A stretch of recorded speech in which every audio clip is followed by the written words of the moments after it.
Bitrus. James Bitrus, shekaran ka nawa? 22. 22. Ka yi makaranta? Wani makaranta kai? Na yi dai wannan dai Nasarawa. Dai Nasarawa. Kai mazaunin ina ne? Kabala West. Kabala West. To ga ka riga sama ya kawo ka? Tun da ma abin da fara kawo ne daga sannan tun daga Abuja ne da wani an dakta. An dakta karami ba babban ba. Muka zo muka wani aiki a nan wani. Aikin me? Gida. Aikin gida gini kenan? A'a. Me kuka yi aikin me? Robin muka je muka yi. Fashi kenan da makami a wani gida ne? Allah gidan ne ni ban sani amma tun daga can dai ya mun kwatancin gadin ya ci gadin na da kuɗi. Gadin na aiki a MTN office. Muka zo muka shirin gadin muka shirya tun daga Abuja mu kusan 10 amma mutane biyu su biyu yin suna can Abuja. Da muka shirya da su can bayan ɗan kwana biyu ni sai suka rige ni dawowa inda gaba na zo na dawo suka kira na waya ina kana ina na can naka bana zo same su a wuri da na ce to ga nan zuwa. Kamar ku nawa kuka yi wannan aiki? Mu 8 ne. Dawa dawa. Da ni da ɗan dakta da Mina da Malam Garba da Abba ɗan Zaria da wani gayi ina nan layin nan da sunan shi ne ban sani ba da wani a tudun wada mu da mu 8 muka aiki aka an shi kuɗi aka zo aka nuna mu da dubu wannan 60 na kan sha ne shi kuma na san kuɗin ya biya ka da wayoyi da katina har aka yi arbi kuma ko wani dan kwamitin da ya zo wurin ya yi arbi wanda ya sa fi kita da ni kenan ne samu na shiga cikin gidan magana an harbe shi an mai harbi 3 ga sa rike a jikin shi. To ina wanda kuka yi wa fashin yanzu wani hali yake ciki? Wallahi ni ban sani ba yayin shekaran nan da aka giya mu mai gida giya mu yayi an ce ya mutu ni ce ta ya mutu tare sa da ni ba ni zan yi haka nan dokar dara. Wannan shine aiki na nawa da kuka je kuka yi a garin nan? A so da muka yi aiki da su a garin nan. To a wasu garuruwa kuma ya abin yake? Da ina kuke zuwa ku yi aiki? Gaskiya mun aiki da yawa a Abuja. A Abuja? Da ina kuka je a Abuja? An yi aiki a Wuse. Wanda na yi guda 3 da su. Kasan lokacin ma muna fita mu kwacen waya da su. A titi. Can hanyar Iyariyawa. To wannan aikin nan guda 3 da aka yi yanzu. Daya ne kawai guda 2 ne bana na ciki. Shine na Abuja da aka anshe ma aka shiga gidan wannan baturan nan. Aka anshe kuɗi kuma har aka sare mai gadi ɗayan manfol din su biyu aka anshe musu bindigu guda 2. Ina bindigun suke yanzu? Suna ne ɗan dakta. To gaya mana irin nasarorin da aka je aka yi da kai manya-manyan kuɗi da aka samu.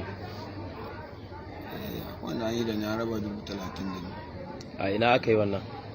Ba garin nan bane a cikin Abuja ne. A Abuja? Kuna da alaka da kungiyoyin da ke garkuwa da mutane? Ba ku taba gwadawa ba? Kin yaushe rabanka da gida?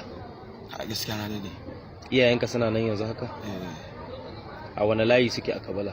Layin masallaci. Ladi gwari. Ya za a gane gidanku yanzu? Da an je layin mu zan tambaya ina ne gidan Tama. Gidan Tama? Tama. Cikin gidan mu kenan. Za ga an yi sabon fence cikin gidan mu. To yanzu ina abokan harkar naka suke? An kama wayansu dai suna na a garin nan. Dawa aka kama?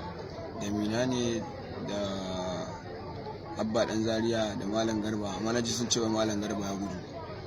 An ce ya gudu. Ina kake samun labarai haka a ce ya gudu ko yana nan? A jiya ne da an kai ni ofis ɗin can shine wannan sunan shi na manta wani baki da shi. Ina ce na san wani kaza na ce mai ake tsin mutane da ai ya gudu. Shi ne ce to. Yanzu ya za a samu sauran mutanen da ake nema? A garin nan ni yanzu ba tabbatar ko za a gan su ba amma akwai wani guda ɗaya wanda yana angon mu kakan suna je ce a angon mu. Ya sunan shi? Sunan shi ne mai sani ba can ofis ne da aka kai ni.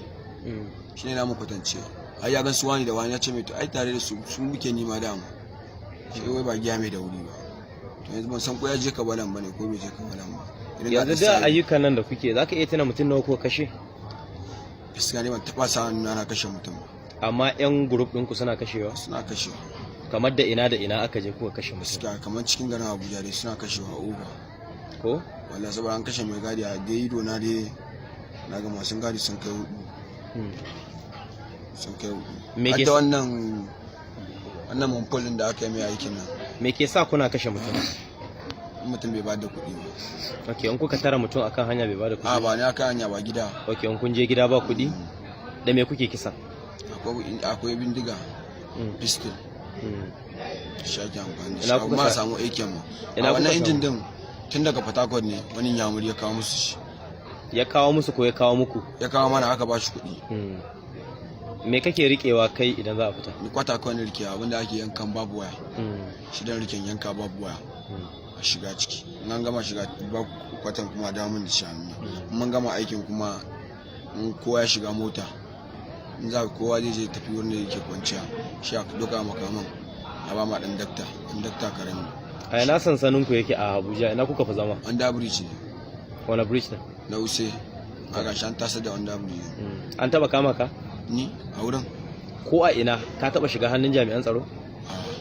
Ba a taba kama ka ba? A dai garin a Abuja dai sau daya ne. Waye suwaye suka kama ka? A ma'aikata ne wannan ba. Waɗanne iri? Wannan suke jabi. 'Yan sanda ne ko sojoji? 'Yan sanda. Ya aka yi ka fito? A ni dama ba wani kezu ba ne, irin jawura ne, mun fita irin titin nan. Me jawura? Wace waya, irin mutum yana da nere da waya, fisi ya fita da gudu. Shi ne aka kama ka. To ya aka yi ka fita? An zo wanda muka anshe mai wayan ne. Ya zo ya gan waya ya ce na shi ne wanda aka ce to aka kai ni kotu. Aka zo aka yi belin ina, amma yadda na ɗan sati 3. Waye belin ka? Wani gane wanda muke sarme da wayoyi. In kun sato kuma ya san na sata ne? A ina yake shi? Na Abuja yake.